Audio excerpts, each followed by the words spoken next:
Okay, so once again, my name is Ted, and I'm with Local Initiative Support Corporation of Indianapolis, LISC. Today's development on tap is entitled The Promise of Opportunity Zones and the Challenges of Implementation. But because we are living in interesting times, we also want to include as part of this an outlook on how the COVID-19 virus is impacting small businesses, both nationally and locally, and share some initial responses and resources. I want to first thank our sponsor for today, which is my board, the Metropolitan of Indianapolis Board of Realtors.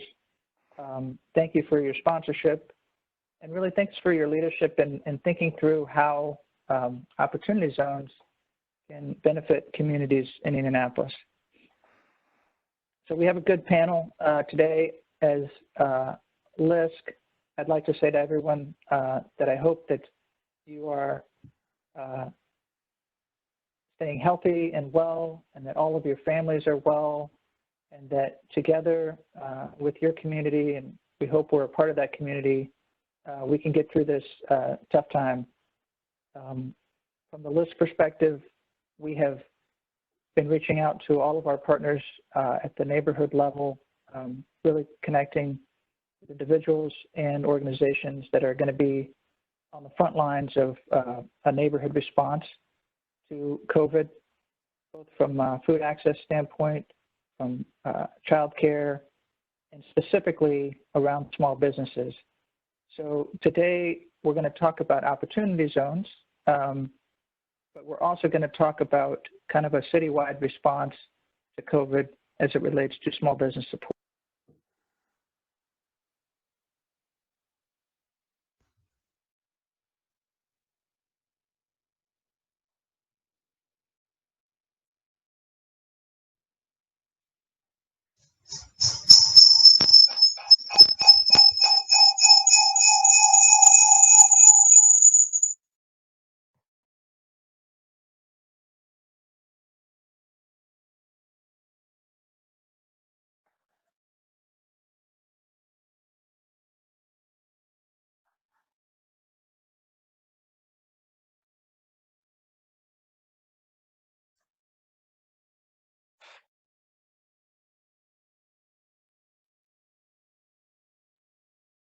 Instead of Washington, D.C. Rachel Riley, the Director of Impact Strategy at the Economic Innovation Group. And then next will be Vincent Ash, Senior Project Manager at Develop Indy at the Indy Chamber. And then John Berg, the Director of the Indy East Promise Zone. Emily Scott, myself at LISC, will cover a little bit of local tools at the final end of the presentation.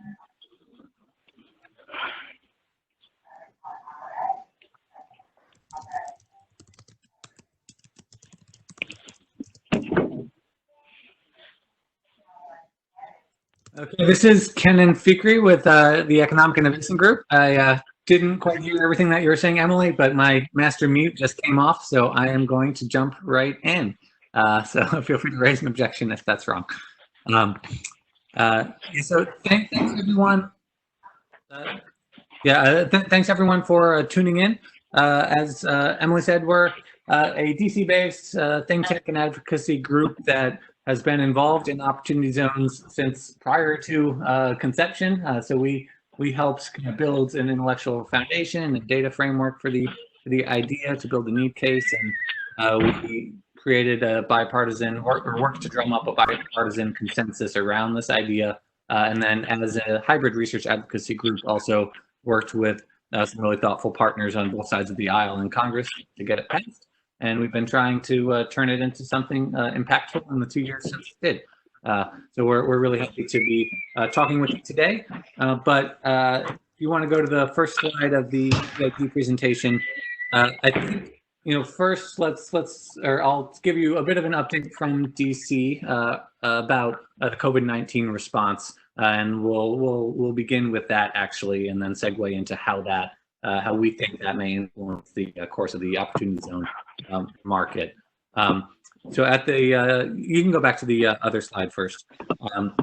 So the cornerstone of the Senate package that was passed early this morning, and it has not passed the House yet, so it is not yet law, but it will hopefully be reflective of what the final legislation is that comes over to the President's desk as soon as possible. But it's called the Paycheck Protection Program, which establishes an emergency lending facility administered by the Small Business Administration. Its capacity will be $349 billion, which is quite large, but we are also in unprecedented times, and a number of economists have suggested that the real scale of need will be more like I think it's 1.2 trillion. So this is only about 30% of what demand may be, and we'll talk about some of this as we get forward. But regardless, it's a very large effort. It's a bold move, and it's absolutely welcome. So the goals are, 1, to help small businesses cover their near-term operating expenses, and 2, to provide them with a strong incentive to retain employees under the philosophy that the recovery will be much more rapid if we don't sever employer-employee ties across the economy as we try to come out of this.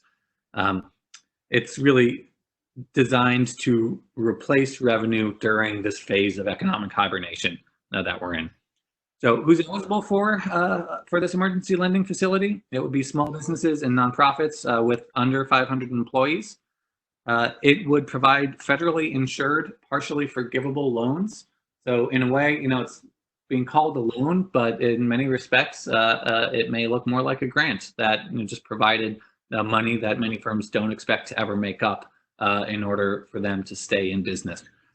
But for now, it is technically officially a partially forgivable loan.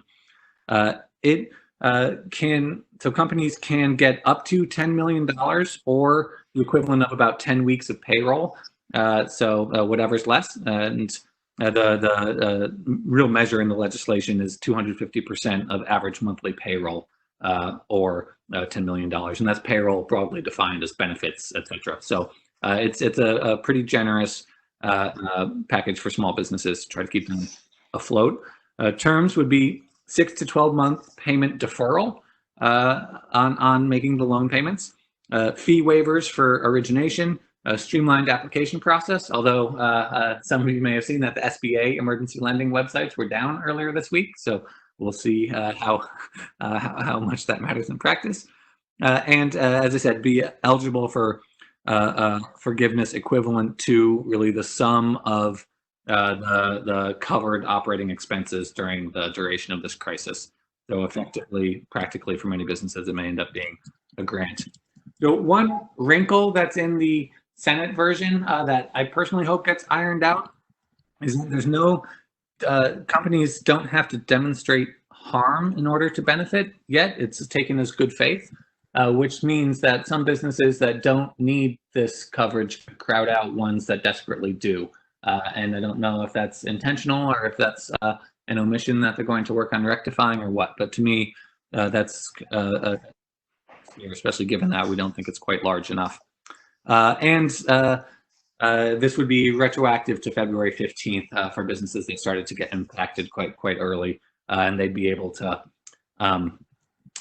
essentially rehire some employees that they maybe initially let go in order to benefit from the loan. So we will be releasing in very short order, EIG will, a blog that summarizes the main provisions here. So maybe our friends at LISC can share that with the network afterwards. But it's pretty exciting development, and definitely indicative of some of what's needed, but we don't think that it is by any means going to be the last thing that's needed from Congress. So okay, with that, I'll kick it over to Rachel, and next slide, please. Yeah, thank you so much, Kenan. And as you can imagine, we're getting a lot of questions from our partners and stakeholders on the ground about, there's been so much great momentum built around opportunity zones. So in this moment of uncertainty, when a lot of attention is going to be diverted to addressing the health and economic crisis, what happens to opportunity zones?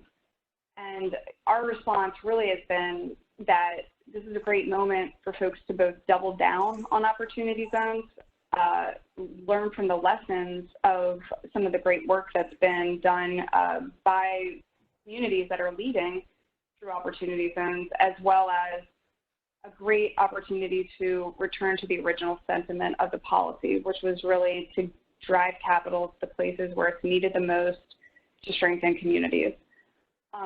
So as you can see on the slide here, we message that, and we think that opportunity zones leaders are really now positioned to be agents of the recovery.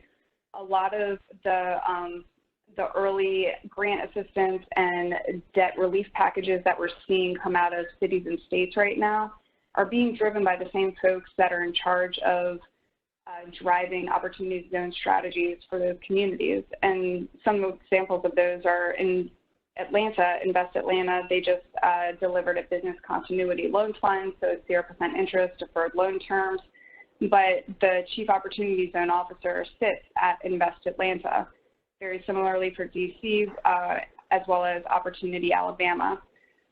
So we're seeing this pattern where the same stakeholders that have been engaged with opportunity zones are now going to be in key positions to determine how their local economies are shored up over the near and long term. And what we think is a silver lining and a real bright spot is that one of the really underreported early successes of opportunity zones, and you see it right there in Indiana, is that with the consortium being the example, is that opportunity zones have provided a moment or a platform for enhanced collaboration at the local level, new partnerships amongst unlikely stakeholders, but definitely across different sectors have been formed, and folks have really expanded their networks to new groups and actors. And so we're hoping that this strengthening of community relationships in this way, due to some of the early work with opportunity zones, can be leveraged in order to respond to rebuilding struggling local economies, and that even communities that aren't necessarily opportunity zones can learn from some of the work that's been done in opportunity zones and apply those strategies to help attract investment as they look to recover from the current crisis. And, you know, another thing just to mention is that we hope that this is a call to investors as well. There's some sentiment and definitely precedent around investing in America in times of crisis. We see this with the example of Liberty bonds, where during times of war, people bought bonds in order to shore up the American economy and make sure we're going forward in the right direction. And of course, this moment has been compared to a war against an invisible enemy. And how can we be thinking about the right types of opportunity investments and encouraging those types of activities as analogous to something that's almost patriotic, something that we need to be doing in this moment, because we surely know that small businesses are going to be in need of liquidity, so direct equity investments, cash infusions. And we also know that localities are going to be budget constrained because there's going to have to be they're going to lose revenue. Budgets are going to have to be reallocated to address the current issue at hand. And so some very much needed community projects may have to be put at hold. And opportunity zone investments, and we've seen this already happen, can come in as sort of that but-for capital or the gap filler to move these projects forward. And so, of course, we're going to see how everything shakes out, but we do think that this is a moment to really message to investors the importance of considering this, but considering opportunity zone investments in a way that is really grounded in the needs of communities and working with public sector partners to get that capital deployed. Next slide.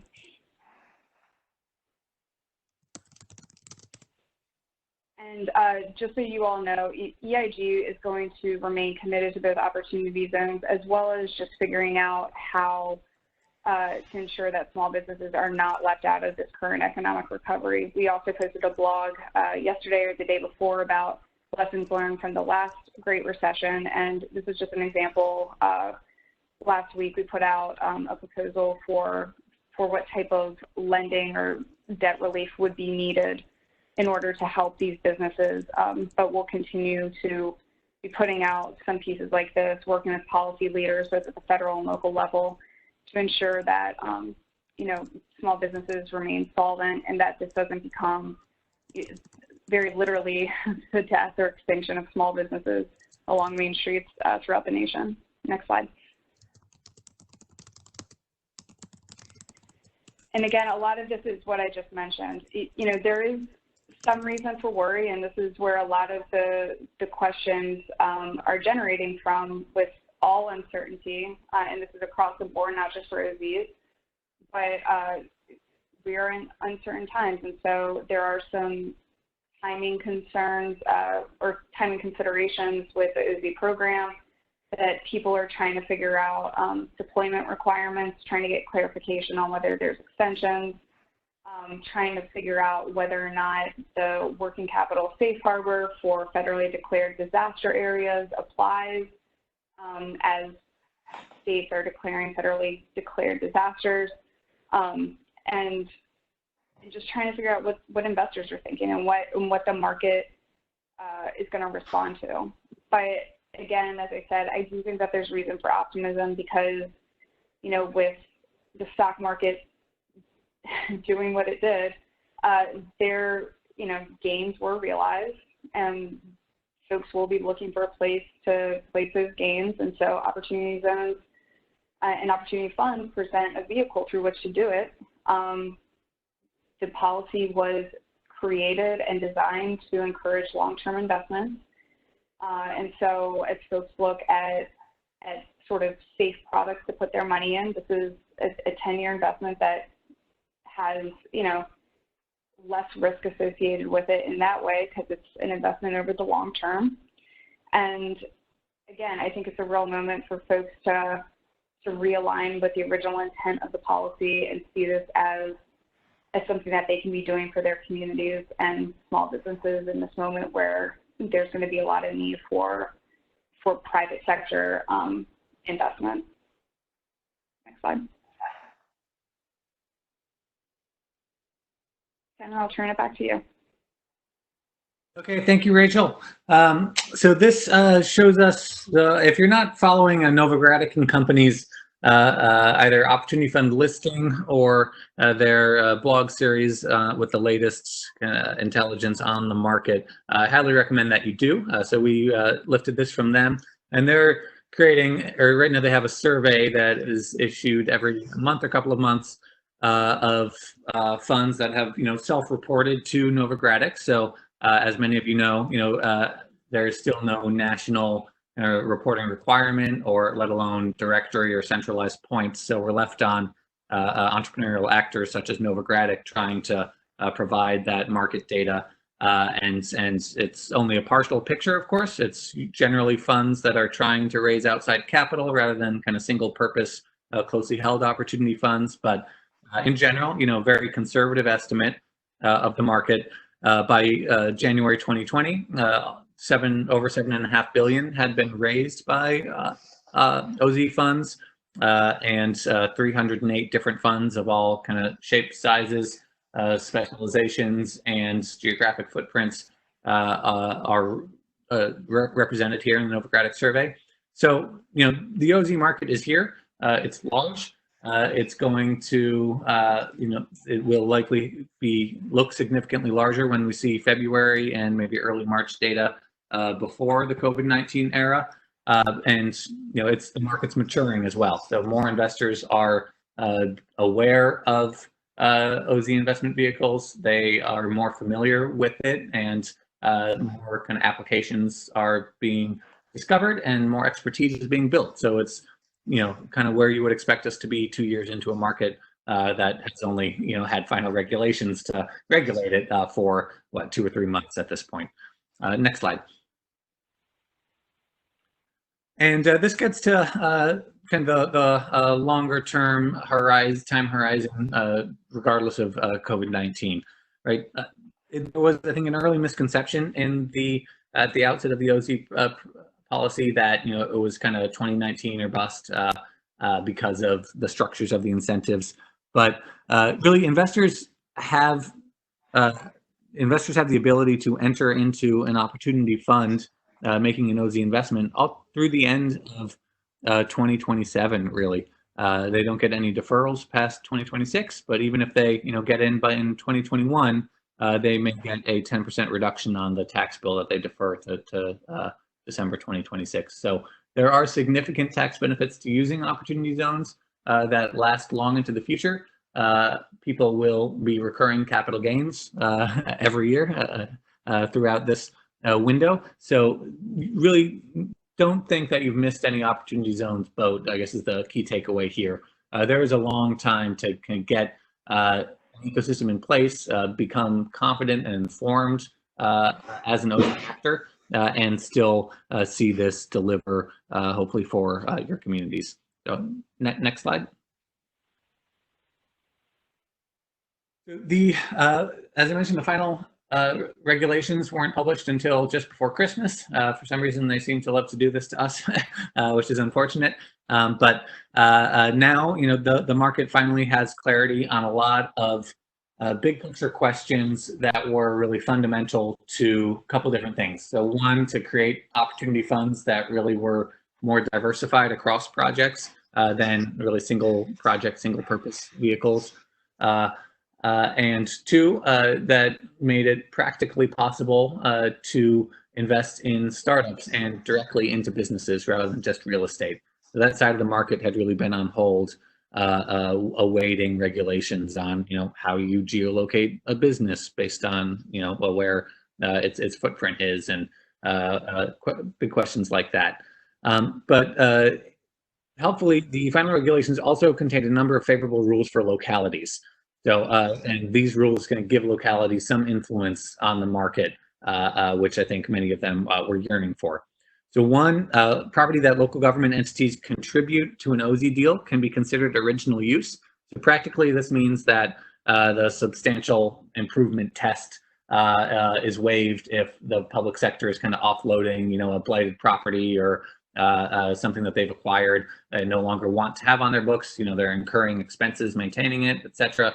They can, work with an OZ partner, put that land into the deal, and in theory, because they're working with a partner there, be able to shape the course of the investment. So that's a nice place to have some leverage. And then really favorable vacancy provisions that allowed anything that was vacant 1 year prior to designation to be treated as original use, meaning any investment that comes in is going to be generally a qualifying OZ investment. And already, even before this, we saw that opportunity zone investors were engaging in infill development, rehabilitation of historic properties, and reoccupying vacant spaces.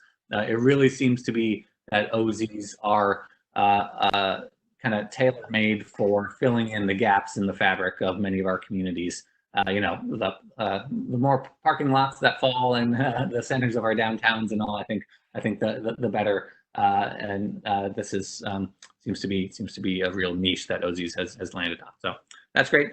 And also, we are still optimistic, and as a half advocacy organization ourselves, pushing for the Impact Act, which I believe Senator Young is a co-sponsor of, to be passed, maybe even in a COVID #4 package here in the near future, that will finally remove the opacity from the OZ market that no one ever really intended to be there. So people know how much money is flowing, where, and what it's doing, and that will be quite constructive, I think, for all participants. So next slide, thanks. So we are trying to identify and share the best and brightest opportunity zones activities and initiatives, funds, investments all across the country, and really just be a node and informational network that will stand up and empower more people to figure out, how OZs can do beneficial things in their communities. So I encourage you to visit our activity map, which includes a couple affordable housing and operating business OZ investment deal profiles. The web address is there online, and we've this is really just by mining news clips, so it's not rocket science, but I think it's been really valuable for people.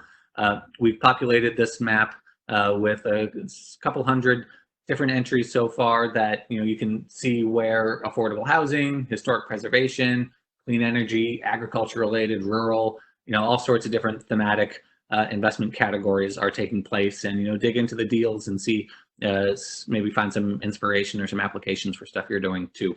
Also, if you are an active OZ investor and doing great things, please tell us so we can get it reflected on the map too, because we found this is a really powerful tool for the media, for the Hill, and for people on the ground in communities throughout the country trying to figure out what to do here. Next slide. Thanks.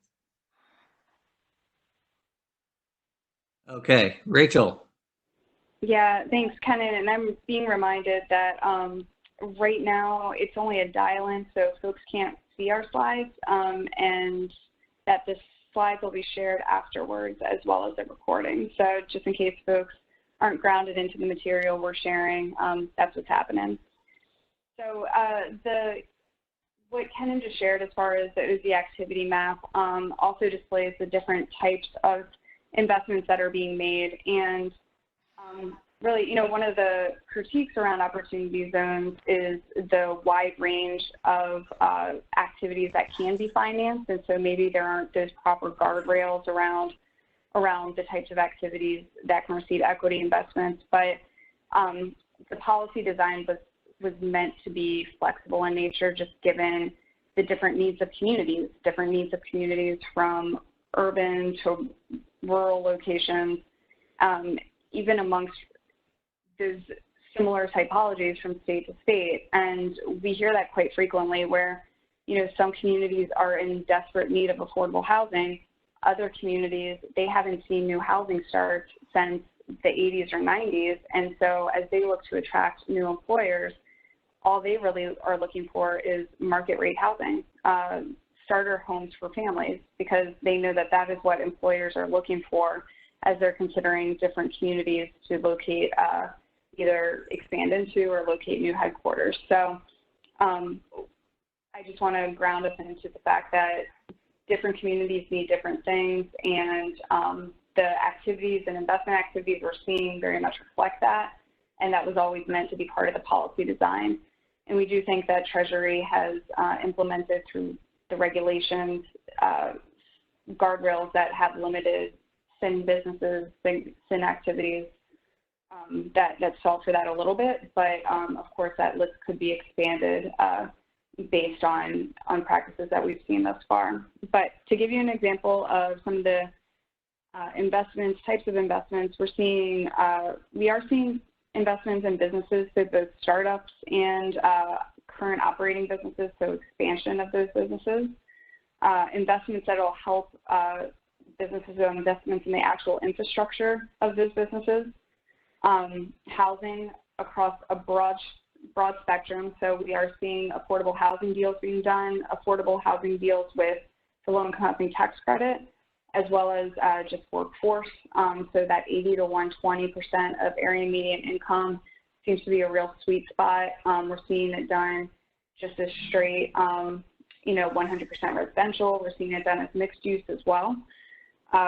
In addition to that, a lot of local economies are looking to diversify their base or expand their offerings around recreation and tourism, and we are seeing investments to support that, as well as broadband. We hear very, very frequently that we need better access to broadband, or we just need connectivity. And so we've seen some funds launched to provide that, as well as we know that through the White House Opportunity Revitalization Council, a few different agencies have made that a priority through their federal funding, including USDA.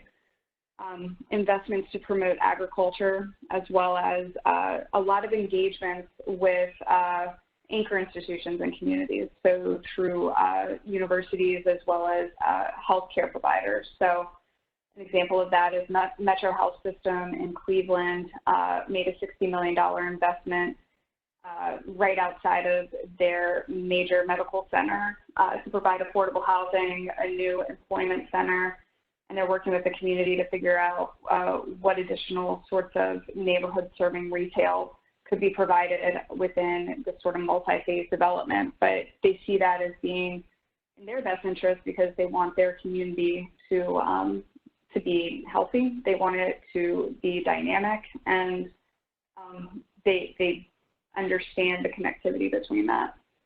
Next slide. So another example of an investment that was made in Cleveland is a project called the Tap-In. And this is also, Ken had mentioned some of the deal profiles that we're doing. And with these deal profiles, what we're doing is these are one-page case studies. So it's not, in depth, but it's meant to provide just sort of like the top line information that's really necessary. But it definitely includes capital stacks, capital phasing, sources of capital. So this is workforce housing that was sponsored by a local developer. The local developer at year 7 will have first right of refusal of taking the GP out. And so that means that they could take full equity ownership of this property at year 7, which everyone talks about what's your exit strategy. How are you retaining wealth in the community? And they figured all that out at the beginning, which is really important. And then the retail space at the bottom is for local entrepreneurs. Yep, I know we're right at time, so I'll move forward quickly. You got a little bit more time. Hey, thank you, Rachel. But just wanted to make sure that folks that are listening, if you don't have a copy of the slides already, feel free to email Megan Bulla at mbulla@lisc.org, so at lisc.org, and we can send you a copy of the slides so you can follow along. Thanks. Now, Rachel, we still got another, 8 minutes or so if you want to take it. Great, thanks, Ted. Okay, so for folks that are following along and do have the slides, the next slide just shows an example of parts of the investment profile, which you can find on our website. And so it shows the different sources of capital, which include the opportunity zone equity, which some equity was provided by the developer, some was provided by another partner, which is a locally based investor. There was additional opportunity zone equity, which was provided by PNC Bank. The city of Cleveland provided a loan of about $180,000, and then PNC Bank also provided the construction loan. So just so folks have a good idea of how these deals are coming together financially. All right, next slide. And then in the city of Montrose, Colorado, which is about a city of 19,000, there's this small business located, headquartered there. It's a co-working brand, so they're a service provider to other co-working locations. And thus far, they've received 3 opportunity zone investments, 2 from local investors and 1 from the Center on Rural Innovation. And this is part of a larger capital raise that they're doing right now. And opportunity zone equity represents about half of the total capital raise. So folks always ask, is opportunity zone equity going to be the entire investment, or is it just a portion? The majority of the time, it's just a portion, and it's even just a portion for investments into businesses. And so if you want to go to the next slide, we demonstrate there that half of the money is coming from OZ equity, the other half is other equity, such as conventional equity, non-tax advantage equity, and that 3 different investors have made investments to make up that OZ equity. So, definitely a little bit different than I think folks think about when they think about how these investments are coming together and how they're made. And this is another deal profile that we have on our website if you guys wanted to take a look. All right, next slide. A really great project that was just recently announced is this Newark Arts Common in Newark, New Jersey. It's the rehabilitation and reuse of what's been a long abandoned historical site, the St. Michael's Hospital. And it's a huge building, 90,000 square foot. It's going to be mixed use and very much oriented towards arts. So arts use, art spaces. They're going to have affordable residence for artists. So some of the residential is kind of built out to adapt to artist apartments. And the commercial space, they're calling it a creative hub because the office space is going to be utilized by nonprofits and arts organizations. And those groups are going to serve the local community. So they're anticipating about 500 low and moderate income kids are going to be served by those organizations every year. And so this project, while it included $11 million in OZ financing, it also had about $17 million in historic tax credit equity as well. And the final piece that I have before turning it back over to Kenan, I think there's one more project we wanted to share. And I think it's a hometown project in Brookville. Yep. So this is a project that, I got to be honest, we brag about all the time on behalf of Indiana. And folks on the phone may be very familiar about it or familiar with it. But we see this as being kind of like the perfect example of how we want to see this policy used. And so if folks know the story, sing along with me, but local family in Brookville, Indiana, sold their company, had capital gains, made an investment in Valley House Flats, which has a number of different components, but provides affordable homes. Then they went on to make an investment into the local newspaper, and then, you know, gathered so much excitement in the work that they were doing. A bunch of other folks joined them and making an investment to create the community's first hotel. So this is kind of, you know, the example that we share from place to place as we talk about how OZs can really be leveraged and how folks can be thinking about investing locally and repatriating local wealth and moving money off of Wall Street, moving it back to Main Street, and having a sense of, you know, self-determination around how capital comes into their community. So we're just really proud of the work that was done in Brookville, and we know, thanks everyone on the phone for their leadership in making that happen. Kenan?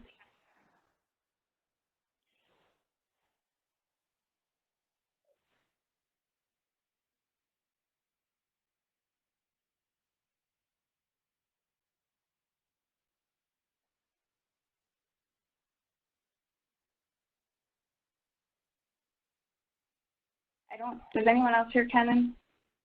Sorry, I'm here. I was on mute. Yeah, thanks. Yes, so I just wanted to leave this up here and with you guys going forward to make the point that there are many different ways that a community can engage in opportunity zones generally, and then even in different market segments of the OZ space, from very, very light touch to much more heavy-handed, is not the right word, but close. If you're an entity that can pass legislation or zoning laws or regulations, so I think especially the Opportunity Investment Consortium of Indiana does a whole bunch of this stuff, and the ecosystem is stronger locally for it, and would encourage everyone to figure out what role they can play or want to play, because all of it's meaningful and intervenes just at or touches different stages of the process. So people are only passive actors really in opportunity zones if they want to be. And next slides will this would have been a great prompt for tons of gabbing over drinks at happy hour, but instead we're here virtual, so you only get a slide. these are just some of my impressions. I'm sure Rachel has her own, and as do the LISC folks from the young OZ market. But things to keep in mind is that the investor base is really broad. It's it's traditional players, but it's also newcomers or folks who maybe were, like in the Brookville example, they were in business before and now they want to get into real estate and want to do it in the town that they live in, or they're diversifying into a new asset line or new products if they're a developer or something. And we also see that local capital often moves first. That there are some kind of nationally competitive projects or ones at national scale. I know the downtown Fort Wayne, there's a really big initiative that's trying to get some national OZ capital behind it. But in other places, it's local capital demonstrating a commitment to a place and demonstrating that there are strong investment opportunities locally, if you know the market and all, helps catalyze, and is really that's a lot of what we're seeing. So sometimes OZs can genuinely change the economics of an investment. Other times it's kind of a sweetener on top, a real variety there. But we're often seeing that it's the deal closer. So there's not actually, or there are some projects that have been talked about for years, but they couldn't quite make the numbers work, and OZs make them finally work. So it wouldn't file it under would have happened anyway. People wanted it to happen anyway, but it took OZs to get it over the finish line. And that sort of project in your portfolio might be a really great candidate for OZ capital. And I'd encourage folks to also, especially if you're a CDFI or if you're not investing in opportunity zones yourselves, but you're touching them and the communities that are now OZs. Like, think of the direct and indirect impact for entrepreneurship, for small business ownership, if you revitalize a commercial corridor, or if a new, multifamily commercial development comes in, how can you get a female minority-owned business or whatever your priority is into some of that new space that's opened up, and really think 1 to 2 degrees step beyond, the project itself, and see how impacts can be driven and accomplished that way too. With that, I will turn it over. Thank you. Thank you, Ken. This is my name is Vincent Ash. I'm senior project manager for Develop Indy at the Indy Chamber. And today I'm just really going to talk about our process and how we develop the Opportunity Zone prospectus for Marion County. When I initially started at the job at Develop Indy, I reached out to a colleague and let him know that I was switching roles. He was at Marcus and Millichap, and he said, well, they probably have you focusing on opportunity zones. I had no clue what opportunity zones were at that time. So he sent me a quick debrief of what he put together. Literally my second day on the job, they had me jump on a call with Rachel McIntosh at LISC to go over opportunity zone updates. So that's kind of where we're at now. It kind of come full circle to this point where we're at now. So during the process, as I was attending meetings and just learning more about opportunity zones, really realized we was kind of behind the ball as far as marketing material. One particular, South Bend and Louisville, already had prospectuses out as well, and so I just knew we was behind the ball as far as looking at it from Marion County, and decided to jump in and advocate for Indianapolis and market Indianapolis like we do on a day-to-day basis when we try to attract companies here as well. So working at Develop Indy, we work with a lot of companies on attraction, but also we work with a lot of real estate developers because they're coming to the city for local incentives.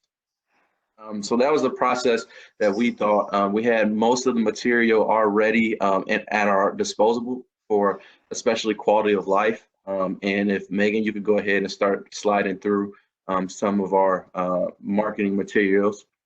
So a lot of this information that we are showing here is really just information that we use to advocate for Indianapolis.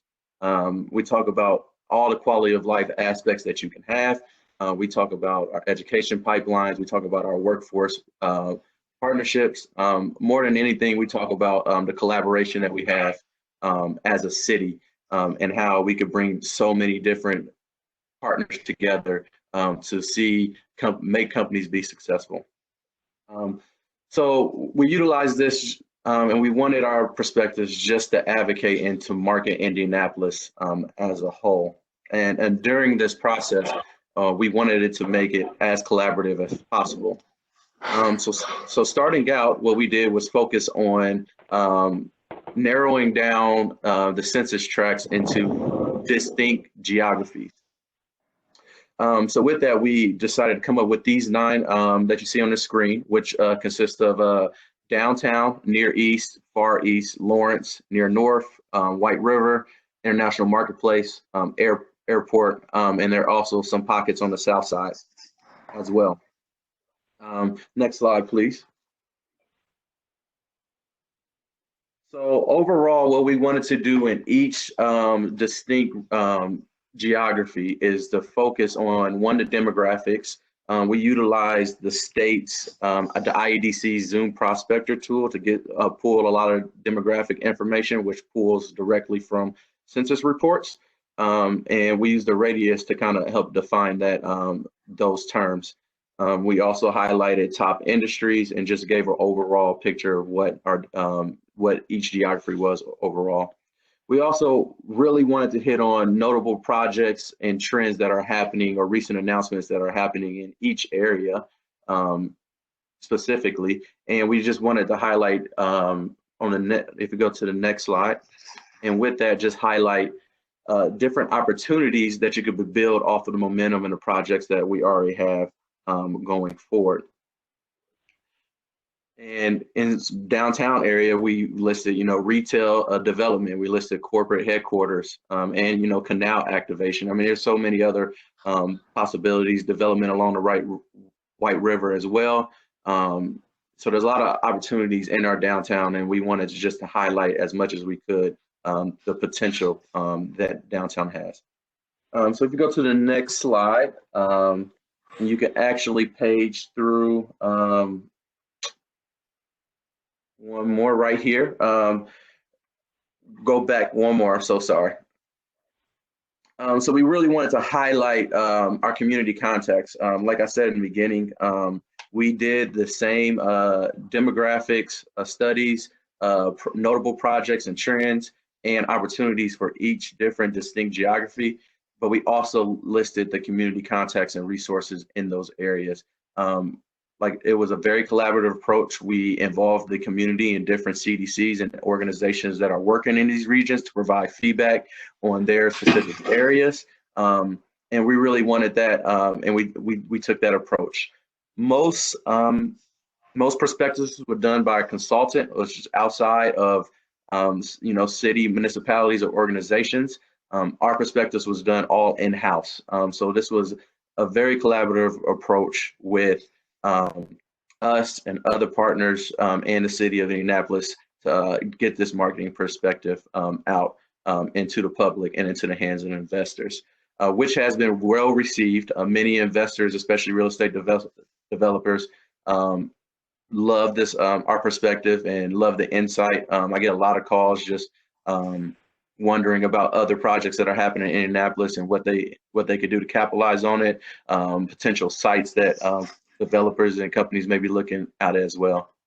But with opportunity zones, the biggest part is to help poverty areas see investment, and it really even more so started aligning with our policies as we looked at inclusive growth throughout Marion County, and how we looked at locations as far as investment and where we want companies to locate, and how we can break the barriers for people to have access to good quality and living wages in Marion County.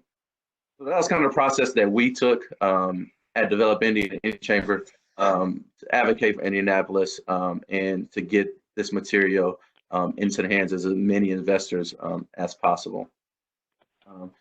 If we go to the next slide, and what I really want to hit on today and really give an update on is due to this climate, we're all on webinar now. Wish we was enjoying a beer. Some of you probably still are, and I'm not. I'm almost with you on that. But With this recent pandemic and crisis, we at the End of Chamber knew we had to act quickly. We was very proactive, considering most of our membership base is small businesses, and we knew small businesses was going to be impacted the most from COVID-19. I mean, on average, small businesses only have about 15 to 27 days of operating reserve as well. So we knew small businesses would be concerned. They will be looking for help and resources and any information they could. So what we did at the Indy Chamber was we launched our Rapid Response Hub, and that can be found at response.indychamber.com. And what this Response Hub is, it is a platform for all different resources. If you're looking for a job, you could go on there. We have a list of companies that are hiring right now. So we want to help displaced workers as well. We also have a frequently asked questions that most of our small businesses are utilizing, as well as continual updates on every news cycle and announcement. And you can also ask questions, and we have people on standby ready to answer those questions as soon as possible, pretty immediately, and giving feedback as fast as they can to these small businesses. The website is just 25% of what makes our whole thing successful, and what has made our hub successful. Overall, is the team behind it that has been very responsive to the small businesses, answering very detailed questions and helping people out in this time of need. On top of that, we partnered with IU Kelley School of Business to help guide and lead, strategic financial strategies for these small businesses that may inquire about. We also, so many other different corporations and people have stepped up to offer their resources that are also on this hub as well.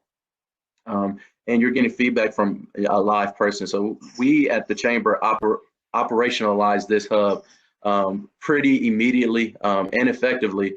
And we have a lot of talented individuals on our team that are willing to step in.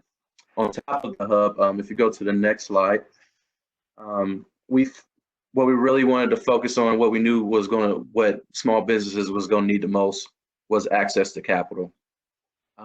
So with that, our BOI, our Small Business and Entrepreneurship Services team, built out rapid response business loans. So small businesses could get up to $1,025,000 in loan capital at an interest rate at 3.75.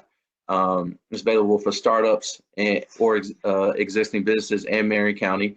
And we're also looking at expanding that. We are raising more capital from a lot of different other partners to be able to expand and give people access to capital as quickly as possible, because we know that's what small businesses will need the most. There's no minimum credit score as well. And what BOI has done within just this past week, when our hub launched last Monday, like I said, we was very proactive on it, is that BOI has gained access to more capital.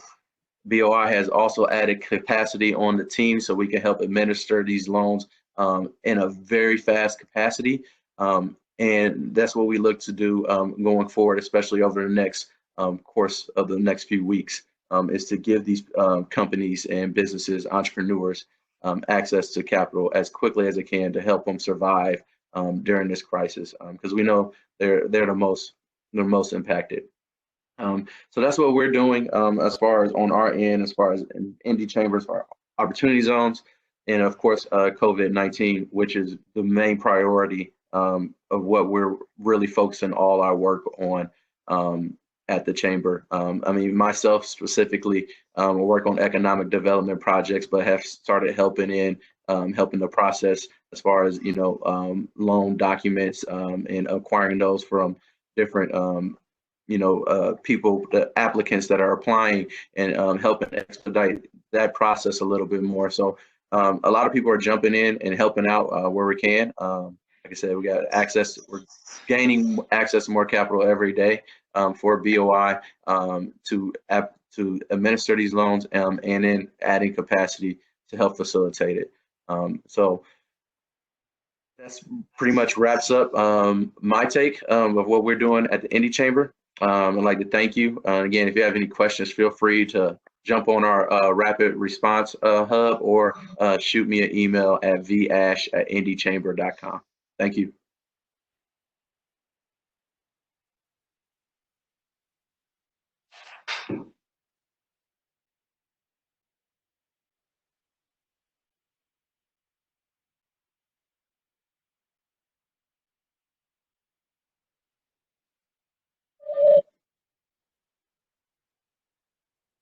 Can everyone hear me okay now? Yes. Yep. Yeah, go ahead, John. Okay. Oh.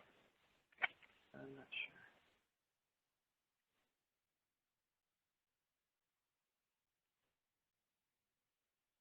We can hear you.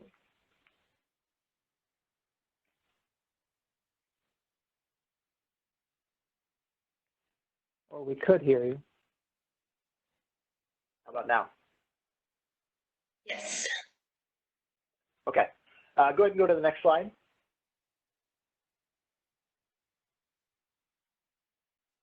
So just going over some of our COVID-19 responses, I'm John Burke from the John Bonner Neighborhood Centers. I lead the initiative called the Indy East Promise Zone. Just to kind of touch on some of the areas that we're focusing on in terms of the neighborhoods that we serve. You know, as we are adapting to the new ways of social distancing, we wanted to remind neighbors and community members that the community centers are open, but are connecting with our neighbors in different ways through the use of technology. So we are adapting, and we continue to serve our community and our neighbors at their greatest points of need. We're doing some outreach to partners in the form of just getting some information on what this transition has been like, what they need in terms of resources to keep going and sustain for an extended period of time, both on the technology front and on the resources front. We're also sharing information from the Chamber, from the City of Indianapolis, and other partners about local resources that folks can take advantage of, whether that be at individual level, families, or through small business. And finally, we're monitoring new and existing federal programs. Ken spoke about some of the stimulus funding that's coming down, and we're also monitoring new and existing federal programs to understand how they can impact communities like ours and also communities that contain opportunity zones. Next slide. So just to give an overview of what promise zones versus opportunity zones are, because I get that question a lot.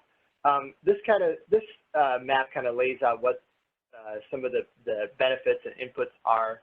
So promise zones are, you know, based generally within city government or nonprofit entities. They offer competitive preference on certain grant applications, technical assistance, some federal navigation, philanthropic connections, and 5 AmeriCorps vistas as a part of the work. Opportunity zones, on the other hand, offer tax incentives to encourage private investment, also offer competitive preference at the federal level, which I'll talk about later. But at the local level, promise zones do engage with local partnerships, share strategy and common goals, because we're working off of a community-defined plan. We also improve outcomes related to certain indicators, and these vary across promise zones nationwide, generally around the realms of public safety, housing, education, workforce, and economic activity. Some of the sustained impacts that we see as a part of promise zones is just overall capacity built through us and our partners to really shine a spotlight on those community priorities and help advance those priorities. Whereas opportunity zones focus on economic distress, recovery of economic distress areas of those geographies. Next slide.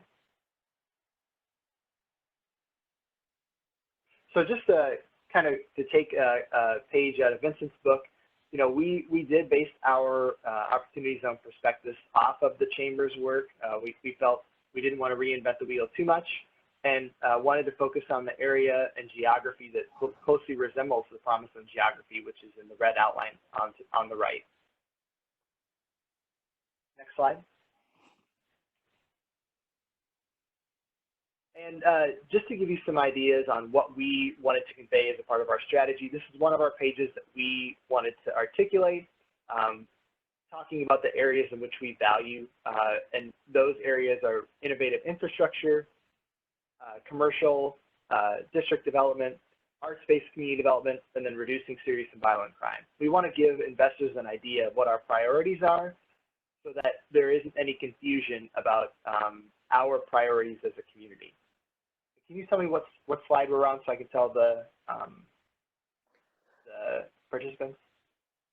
Let me look. We are on 49. 49. Okay, next slide. So when we talk about some of our deal profiles, I'll give a couple of examples of those. We like to lay out the assets because we are an asset-based community, and talking about some of our districts or economic nodes in which folks can invest in. So one of those areas is the blue line, focusing on East Washington Street, looking at the assets and opportunities, and encouraging partnerships with local CDCs or entities that can help give them an understanding of what has taken place and what the community priorities are. Next slide. Another area that we wanted to focus on was some of our 10 East Arts and Development District. Again, this is giving investors an idea of the existing investments and how they can come alongside of those things. So we're basically laying out deal profiles and better identifying those place-based strategies. Next slide. So some of the additional elements that we're still working on, and I encourage folks to really dive deep into those, is identify land development scenarios, also looking at the deal flow and what the OZ investment could be as it pairs with different philanthropic and private and public investment. Establishing a main point of contact. Kenan and Rachel talked about what key points of contact at in different sectors that will allow for that to occur, as well as pairing that investment with federal funding to help get those projects moving. Next slide. Some of the key developments that we've been monitoring over the past several years are the creation of the White House Opportunity Revitalization Council, which is led by the U.S. Department of Housing and Urban Development. We've been tracking these actions over the last couple of years.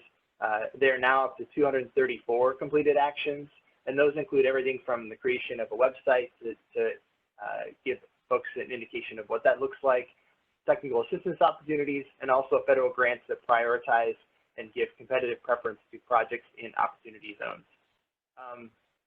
Those are key in aligning those opportunities with community-defined goals. Often it's best to look at what problem are you trying to solve and then look at a federal grant to help address it. But sometimes you can go the other way around and also find success. Department of Justice, U.S. Department of Housing and Urban Development have quite a few opportunities, but there are opportunities through Department of Labor, Economic Development Administration, USDA, and others. This is a simple, and through the federal application process, it's a simple process for identifying whether the project or site occurs within an opportunity zone designated tract.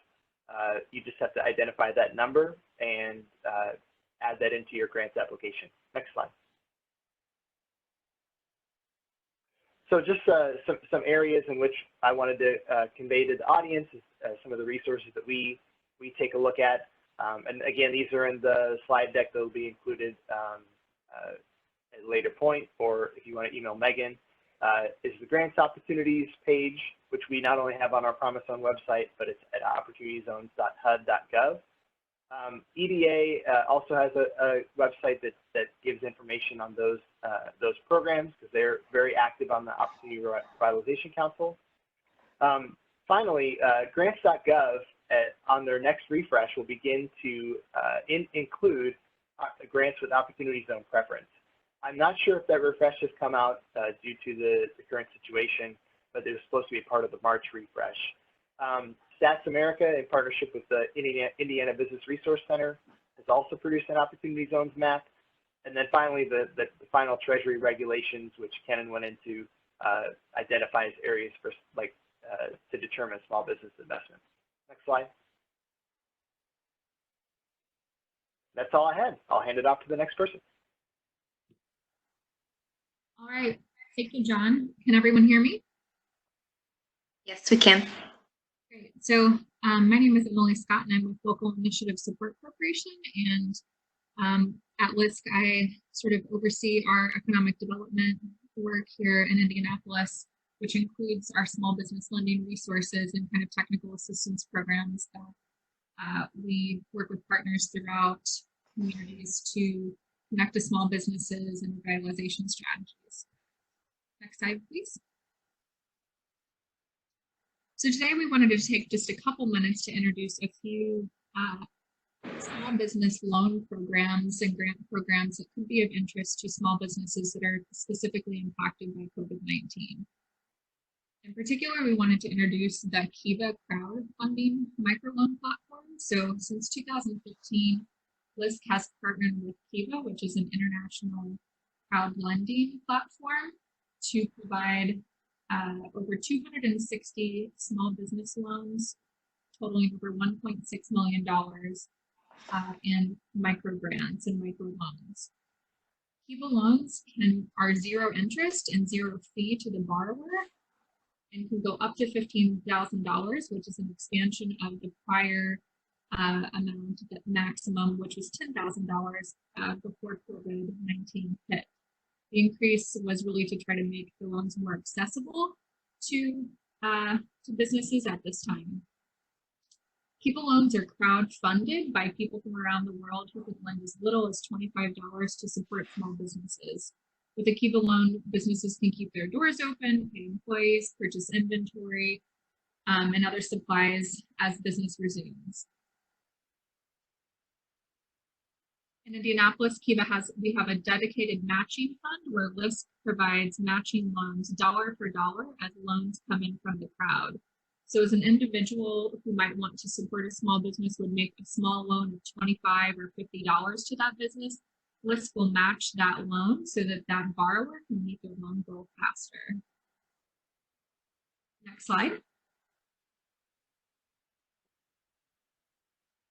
So to learn a little bit more about Kiva small business loans, again, these are zero interest loans up to $15,000. And in order to be responsive to the needs of small businesses facing challenges from COVID, there's a grace period between 1 and 6 months from once the borrower takes that loan before repayment begins.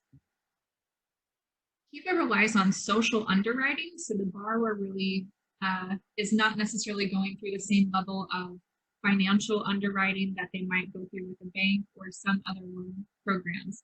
Kiva is really great in particular for micro businesses that may have only been in business for 1 or 2 years or have pretty limited financials or little to no banking history.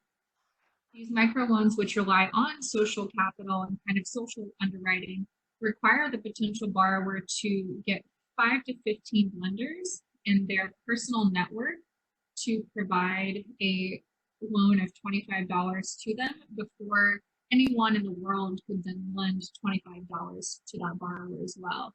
Depending on the number of kind of the range of the loan, anywhere between $1,000 and $15,000, that sort of series of private lenders that are kind of in that business's immediate social network increases, as well as the repayment terms. So a small loan of only $1,000 might have a repayment term of 12 months, whereas a $15,000 loan might have a repayment term as long as 16 or 36 months. Again, Indianapolis has a dedicated loan matching fund to make sure that these borrowers in our local community can get their loan goals met in the quickest amount of time possible. And so if you have any questions or are interested in applying for a Kiva loan, you'll see information about their website and more details there. Next slide. We also wanted to share some information on a grant program that LISC announced just last night. So Verizon at a national level and LISC partnered to create a $2.5 million Small Business COVID-19 Recovery Fund. And so this grant will allow LISC to provide up to $10,000 to businesses facing immediate financial pressures because of COVID-19. These funds will be prioritized for women-owned businesses, minority-owned businesses, and other underrepresented communities. Applications are not live yet, but they will be in the coming weeks, and recipients will be selected on a lottery basis. So while we know that some businesses might be able to access microloans through the ND Chamber, as Vincent mentioned, or Kiva or possibly their bank, there are some grant opportunities that are coming online to support businesses too that may not be positioned to get a loan or could use a little additional help too. So with that, I will wrap that up and open up for general questions for anyone right now. I think we're going to enable the chat box. So if you do have a question for myself or any of the other presenters, please enter that into the chat box on your screen, and we'll try to field some of those. If not, please send any questions via email to any of the presenters as we send that out via email in the coming hours.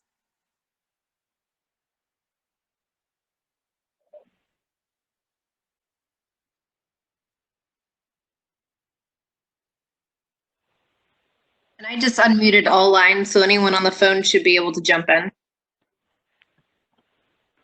Yeah, I had a couple of questions. This is Kalia at Forward City. How do we get connected to the various prospectuses? I don't know the plural prospectus. Prospecti? Yeah, prospecti. How do we get connected to those prospecti so that we can view them? And my second question is, now with COVID-19 at our doorstep, do you believe that there will be any intentionality about expanding the opportunity zone areas, or are those set in stone for the foreseeable future? Hey, Kalia, this is Vincent. So the opportunity zones are set in place right now by the state and the federal government when they implemented the program. That does not mean like in the future another program will come out or they expand it, what's currently available. As far as where you get the prospectus is that we have, and LISC is pretty much heading this, is the Opportunity Investment Consortium portal. And on that portal, investors are able to connect to different projects. It's like a matchmaking for potential projects that need access to capital and investors looking to park their capital gains. But most communities on there have their communities are also able to upload their perspectives, for Indiana.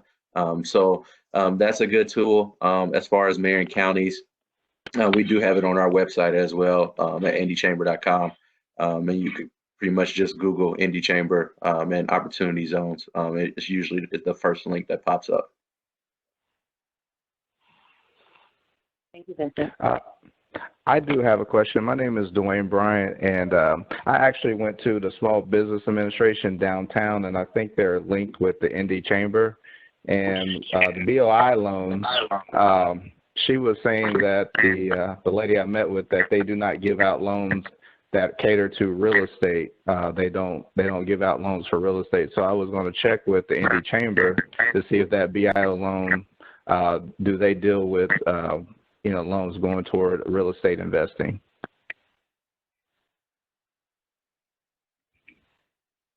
I am not 100% sure on that. I don't believe so, but I can definitely look into that for you.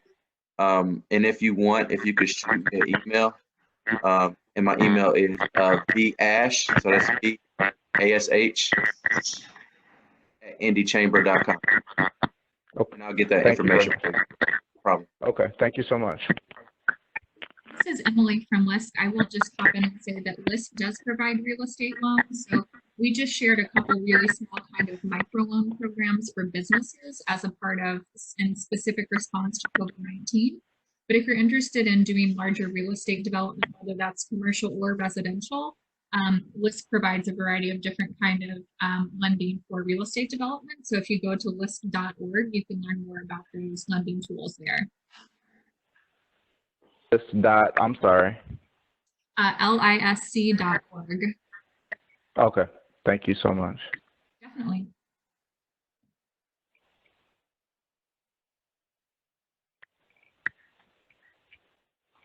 Any other questions from people on the phone?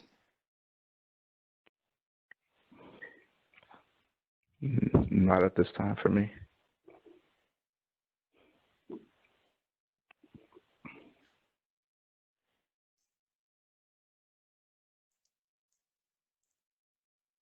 I do have one more question. This is Kalia again. So I think I heard Vincent share, perhaps, so correct me if I'm wrong, that most of the opportunity zones were based around areas where there's low household incomes. But as I'm looking at some of the ones that I Googled in the perspective, I'm noticing that these incomes are relatively high or higher than the average median income for Indianapolis. What were some of the other factors that weighed into whether a particular area becomes an opportunity zone? Yeah, absolutely. So the state led most of the final selection of the opportunity zones. What the city and what we did at Develop Indy is look at all the qualified census tract that were qualified to technically be an opportunity zone. And that consisted of pretty much most of Marion County. And once we submitted that list to the state selected the final locations of that list. So what I could tell you how they kind of handpicked select census tracts was they kind of had to predict where they felt like not only where investment was needed, but where investments were kind of going. So that's kind of what they did on their end. But as far as from a city and from a local level, we pretty much submitted every single qualified census tract in Marion County that would have been acceptable, which consisted of most of Marion County. Thank you, Vincent. I kind of have. I'm sorry. Yeah. Yeah. My name is Che, and I'm an investor as well. I had a follow-up question to that. From any of your perspectives, what's the chance of this legislation, the opportunity zone legislation, being amended or extended at the federal level? And the second part is, if that is a possibility, do you see the census tracts at the local level being expanded or amended as well? This is Kenan with EIG. I'll go ahead and take that one. So we are actively right now working on a legislative package that we hope could maybe pass now that things, the kind of logjam and gridlock is broken here in DC, potentially quite soon. That would do a couple things. I think I mentioned earlier it would, restore the kind of data and fund reporting and tracking. It would also hopefully, sunset a small number of zones that kind of made it into the mix that should really, we can all agree, should not be zones. There are about, I think, 150 odd zones in the country that are on our radar as ones that should be eligible for being cut, and kind of they're the ones that, the national press, the only ones that the national press cares about. So they're the Long Island City, New Yorks of the world, and et cetera. But there are a couple in like Marion County, in Indiana, that have relatively high median family incomes. So I don't know if they'd be eligible or potentially up for rescission. But if they were, it would be actually, they are not. One of them at the core of downtown Indianapolis might be over some of the thresholds. But anyway, legislation is not written yet. If there are any rescissions of especially high income zones, then governors would have the chance to redesignate. But in general, like having the map be stable for the duration of the policy term is really critical. So I don't expect there to be a broad expansion of the map. It would just potentially be a reallocation of a very small number of zones affecting not even every state.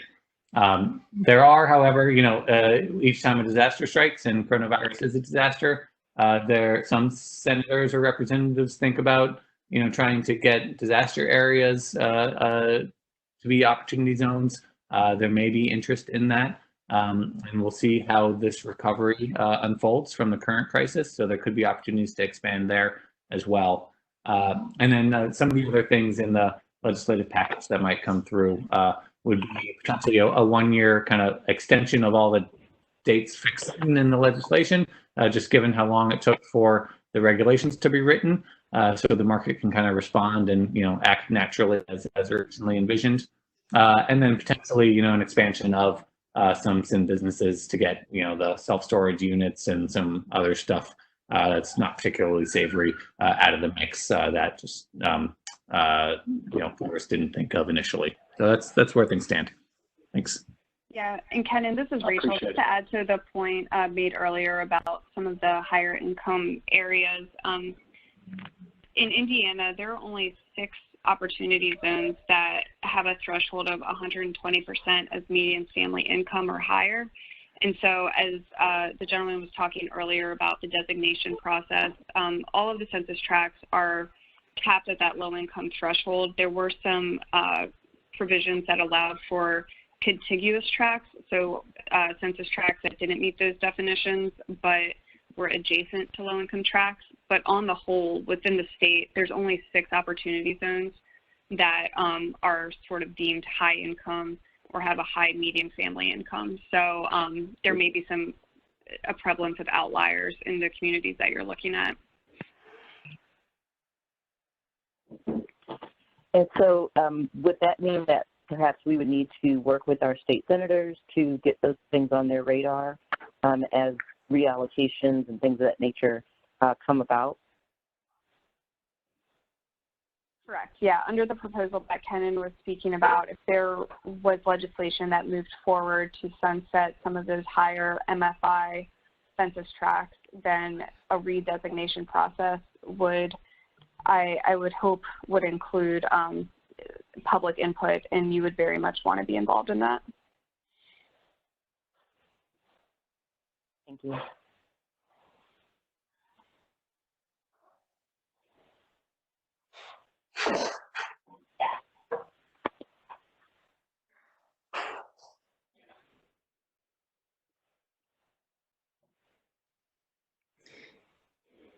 Well, hearing no questions, we'll go ahead and end the call. I will upload the PDF to the LISC website.